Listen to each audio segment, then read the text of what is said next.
सीधा पॉइंट पर आता है। इस वीडियो में 5 सवाल है, 5 बर्निंग क्वेश्चंस है जिनके जवाब अगर विवेक सर दे पाए तो विवेक सर जीत जाएंगे और संदीप सर को हार माननी पड़ेगी। आपको तो पता ही होगा कि भारत के सबसे बड़े 2 यूट्यूबर्स एक दूसरे से लड़ रहे हैं। 2 यूट्यूबर्स जिनको कुल मिला के उनके 5 करोड़ से ज्यादा सब्सक्राइबर्स हैं, जिन्होंने अपने अपने फील्ड्स में कई रिकॉर्ड्स बनाए हैं जो Guinness book of world record में भी दर्ज है। वो एक दूसरे के ऊपर आरोप लगा रहे हैं। वीडियो शुरू करने से पहले एक क्लियर कर दूं कि इस वीडियो का इंटेंशन किसी को भी डिफेम करना है ही नहीं, सिर्फ कुछ सवाल पूछना है। सवाल काफी सिंपल है और उन सवालों के जवाब देना भी सिंपल ही होना चाहिए। इस वीडियो में मैं किसी के भी फोटोज, किसी के भी वीडियोस, किसी के भी क्लिपिंग्स यूज नहीं करूंगा, क्योंकि मैं किसी को वो लूप होल नहीं देना चाहता कि उसका इस्तेमाल करके कॉपीराइट स्ट्राइक दे दे या फिर मुझे धमकाए। तो ये बात सीधा हार्ट टू हार्ट होने वाली है। तो अगर आप एक ऑनेस्ट और पावरफुल बात सुनना चाहते हैं तो इस वीडियो को एंड तक जरूर देखिए। कुछ दिनों पहले संदीप सर के शो में 2 यंगस्टर्स खड़े हुए और उन्होंने भारत में होने वाले स्कैम बिजनेसेस के बारे में कुछ सवाल पूछे। इस पूरे वीडियो में किसी का भी नाम नहीं लिया गया था, लेकिन जो डिस्क्रिप्शन था, जो वर्णन था, उससे काफी लोगों को क्लियर हो गया होगा कि वो किन के बारे में बात कर रहे हैं। और जिन्हें क्लियर नहीं हुआ था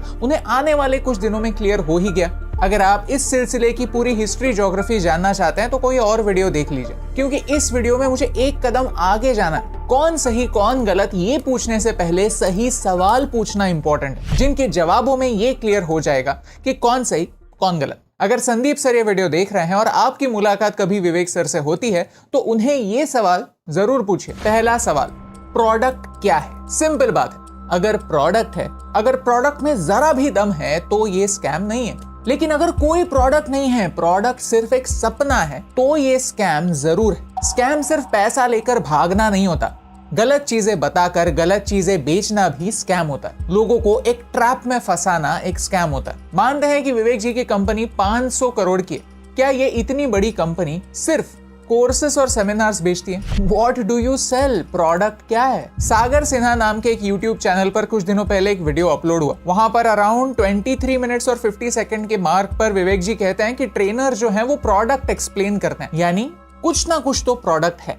अब ये प्रोडक्ट क्या है? बिस्किट है, सोना है, चांदी है, क्या है? सोचिए, अगर एक दिन एक बंदा आपके घर आता है, आपको उसकी रोलेक्स की घड़ी दिखाता है, पूछता है आपको कि क्या आपको ये घड़ी खरीदनी है? मुझे सिर्फ 10,000 रुपए में बेचनी है। मेरे पास ऐसी बहुत सारी घड़ियां हैं, मैं इस घड़ी से बोर हो गया हूँ, लेकिन एक ही कंडीशन है कि आज ही खरीदनी पड़ेगी। आप कंफ्यूज हो जाते हैं, सोचते हैं कि 10,000 में रोलेक्स की घड़ी मिल रही है तो ले ही लेते हैं। 2-3 दिन बाद आपको पता चलता है कि ये रोलेक्स की घड़ी फेक थी। आप उसे ढूंढते हैं, उसके पास जाते हैं, उसका गला पकड़ते हैं, तो वो आपसे उल्टा कहता है कि हाँ, माना कि पिछली वाली घड़ी फेक थी, लेकिन मेरे पास ये जो घड़ी है वो रियल रोलेक्स की घड़ी है। अगर आप जानना चाहते हैं कि ये घड़ी मैंने कैसे खरीदी तो मेरे साथ चलिए। फिर वो आपको एक सेमिनार में लेके जाता है। उस सेमिनार में आपको सिखाते हैं कि लोगों को फेक रोलेक्स की घड़ियां बेचकर कैसे पैसे कमाए जाते हैं। ये सारा एक स्कैम है। और ये हम पकड़े कैसे? कंपनी का पैसा कहां से आता है ये समझकर। अगर कोई कंपनी एक प्रोडक्ट बेचती है तो उनका ज्यादातर पैसा वो प्रोडक्ट बेचकर आना चाहिए, ना कि मार्केटिंग एक्टिविटीज से। इन सेमिनार से, इन कोर्सेज से आने वाला पैसा एक छोटा हिस्सा होना चाहिए। क्या कंपनी का पैसा प्रोडक्ट बेचकर आ रहा है या लोगों को जोड़कर? ये सबसे इंपॉर्टेंट सवाल है। दूसरा सवाल, बिलियनर्स कौन है? उसी वीडियो में अराउंड 11:50 कुछ टाइम स्टैम्प है जहां विवेक जी कहते हैं कि उनके प्रोग्राम में बिलियनर्स आते हैं। Billionaires with a B. Yes, मैंने ये वीडियो, एक पूरे घंटे का वीडियो मैंने 3-4 बार देखा और कंफर्म किया उन्होंने बिलियनर कहा है। तो मैंने सोचा कि भारत में इन टोटल कितने बिलियनर्स हैं। मैंने गूगल किया तो फिर मुझे पता चला कि टोटल नंबर कुछ 169 है। और ये सारे जो चेहरे हैं ये काफी वेल रिकॉग्नाइज्ड चेहरे हैं। तो मैं विवेक सर से एक सिंपल सवाल पूछना चाहता हूं कि आपके सेमिनार्स में जो सो कॉल्ड बिलियनर्स आकर सिखाते हैं वो इनमें से कौन है? गौतम अडानी है, मुकेश अंबानी है, बिरला है, कौन है? एक सिंपल सा फैक्चुअल सवाल है जिसका अगर जवाब मुझे मिल जाता है तो फिर मैं कह दूंगा कि ये स्कैम नहीं है। अगर आप भी जानना चाहते हैं तो नीचे कमेंट्स में बिलियनर कौन है लिख दीजिए। तीसरा सवाल, ये MLM है या नहीं? विवेक जी कहते हैं कि उनका बिजनेस MLM या फिर मल्टी लेवल मार्केटिंग नहीं है, क्योंकि यहाँ पर मल्टीपल लेवल्स नहीं है, सिर्फ एक ही कनेक्शन है, ब्रांच का उनके अफिलिएट से जो कनेक्शन होता है वो कनेक्शन। एमएलएम में कई लेवल्स होते हैं और यहाँ पे अलग अलग लेवल्स नहीं है, एक ही लेवल है। चलो मान लेते हैं कि कोई लेवल्स नहीं है, इसीलिए ये पिरामिड स्कीम नहीं है। लेकिन इसी इंटरव्यू में 14 मिनट 33 सेकंड के मार्क पर वो कहते हैं कि अफिलिएट का कोई बॉस होता है, कोई ट्रेनर होता है, कोई मैनेजर होता है, कोई सेल्स हेड होता है, कोई रीजनल हेड होता है, कोई हेड ऑफिस होता है, चैनल पार्टनर होता है, रीजनल ऑफिस होता है। तो ये सारी चीजें क्या है? क्या यही पिरामिड के अलग अलग लेवल्स नहीं? चौथा सवाल, इंसेंटिव की जरूरत क्यों? विवेक जी ने बाद में जाकर खुद एडमिट किया कि मई के महीनों में कुछ मिस सेलिंग हुई थी। वो खुद कहते हैं कि 15-20 दिनों की ट्रेनिंग होती है जो भी नया ज्वाइनिंग होता है उसकी। तो क्या इस पूरे ट्रेनिंग में मिस सेलिंग को रोकने के लिए कोई मॉड्यूल नहीं? उन्होंने खुद कहा है कि उनके टोटल 730 रूल्स हैं। क्या मैं ये रूल्स देख सकता हूँ कि ये रूल्स कैसे दिखते हैं? अगर आप ताज के होटल में जाते हैं और वहां की रिसेप्शनिस्ट आपसे गलत व्यवहार करती है तो ये टाटा की गलती नहीं है, लेकिन मैनेजमेंट की गलती जरूर है, सिस्टम की गलती जरूर है और ये सिस्टम बदलने की जरूरत है। उसमें सिर्फ उस रिसेप्शनिस्ट को फायर करना सॉल्यूशन नहीं है, क्योंकि अगर एक रिसेप्शनिस्ट रूडली बात करती है और कस्टमर कंप्लेंट करता है, इसका मतलब ये है कि 100 अलग अलग रिसेप्शनिस्ट ने गलत बात की होगी, सिर्फ उस कस्टमर ने कंप्लेंट नहीं की है। गलती सिर्फ इंसान की नहीं, गलती सिस्टम की है, तो उसकी पनिशमेंट सिर्फ इंसान को नहीं दे सकते, सिस्टम को भी देनी होगी। चलिए benefit of doubt Vivek sir को देते हैं। मानते हैं कि मिस सेलिंग जानबूझकर नहीं, गलती से हुई थी। तो ये ऐसी मिस्टेक होती कब है? जब कोई इंसेंटिव जुड़ा हो तो। जहां इंसेंटिव है वहां झूठ है, और जहां झूठ है वहां पॉन्जी स्कीम हो सकती है। इंश्योरेंस एजेंट्स जो होते हैं वो आपके घर पर आते हैं और आपको पॉलिसी चिपका कर जाते हैं। वो कभी भी आपके भलाई के बारे में नहीं सोचते। क्या आपको पता है कि आपका पहला पॉलिसी का जो प्रीमियम होता है उसका अप टू 50% सिर्फ उनको कमीशन के तौर पर मिल सकता है। इसीलिए उनकी निष्ठा सिर्फ और सिर्फ उस कमीशन की ओर रहती है। हाँ, आपको भी किसी ना किसी ने ऐसी गलत सलत पॉलिसी जरूर चिपकाई होगी, बट दैट डजंट मीन कि पूरी इंश्योरेंस इंडस्ट्री एक स्कैम है। IRDA को पता है कि ऐसी प्रैक्टिसेस इंश्योरेंस में हो रही हैं, लेकिन वो उन्हें अलाउ करते हैं। ये पूरा एक अलग मुद्दा है जिसके बारे में हम आने वाले टाइम पर वीडियो जरूर बनाएंगे।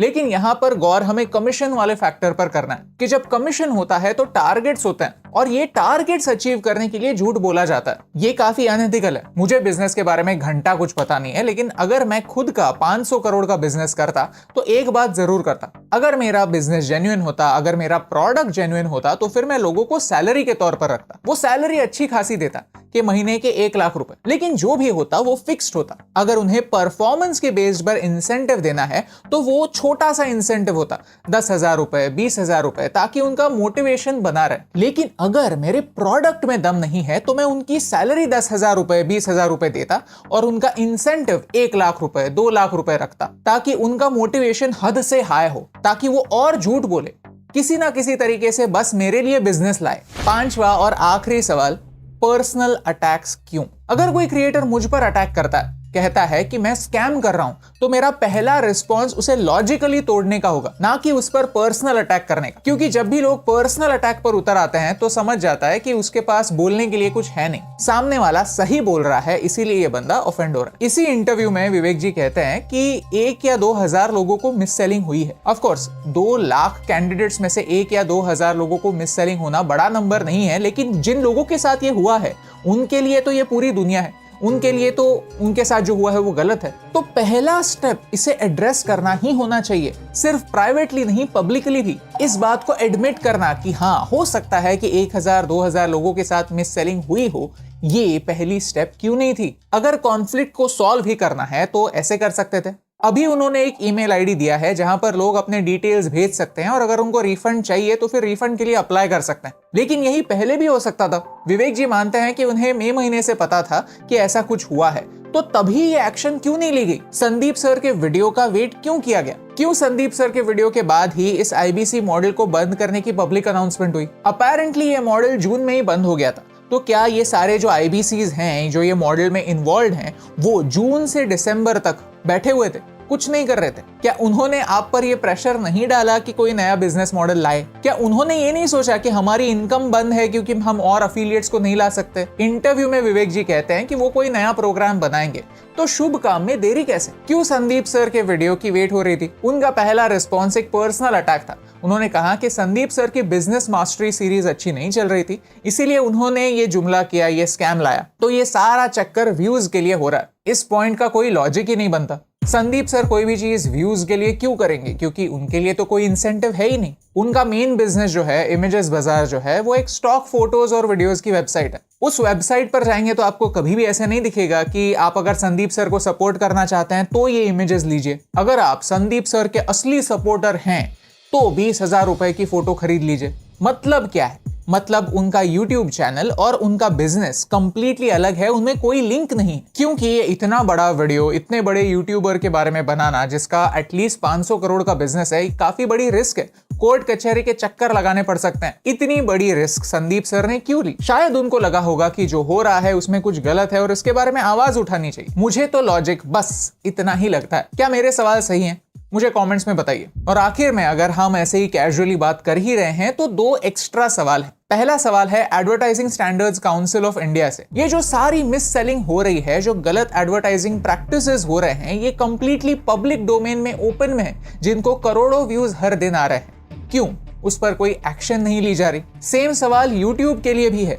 क्या ये सब यूट्यूब पे चलता है? क्या कुछ भी दावे करके सेमिनार्स में बुलाना और फिर वहां पर जाकर लोगों को फंसाना, अलेजेडली फंसाना, YouTube के कम्युनिटी स्टैंडर्ड्स में आता है? ये सवाल पूछना इंपॉर्टेंट है क्योंकि टारगेट जो है वो विवेक बिंद्रा सर एक नहीं है, ऐसे बहुत सारे लोग हैं जो बिजनेस के नाम पर सेल्स सिखाते हैं। और आखिरी सवाल ऑडियंस के लिए, ऑडियंस के ग्रीड के लिए। लोग क्यों फंसते हैं? लोग बेवकूफ नहीं होते, लोग बस ग्रीडी होते हैं। लोग देखते हैं अरे इसने इतनी बड़ी गाड़ी ले ली, ये तो मेरे साथ था, ये इतना आगे चला गया तो मैं पीछे कैसे रह सकता हूं? सच कहूं तो लोग इनोसेंट नहीं होते। ज्यादातर लोगों को एंटर करते ही पता चल चुका होता है कि what are we entering into. They just feel कि उनका इससे फायदा होगा and that's why they go over that. लोग बेवकूफ या नादान नहीं होते। लोग एक मेंटालिटी से घुसते हैं, लोग एक एक्सपेक्टेशन से घुसते हैं और उन एक्सपेक्टेशंस पर जैसे वो कंपनी खरी नहीं उतरती वैसे ही वो खुद भी खरे नहीं उतरते एंड दैट्स व्हाई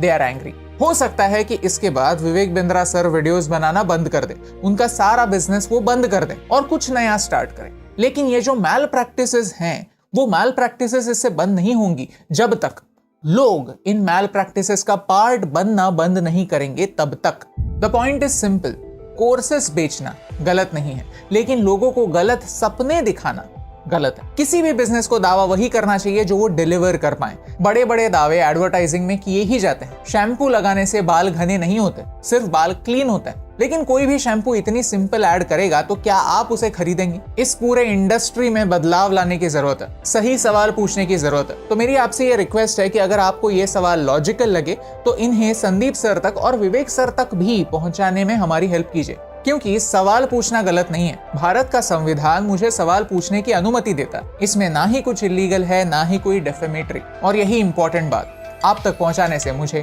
फर्क पड़ता है।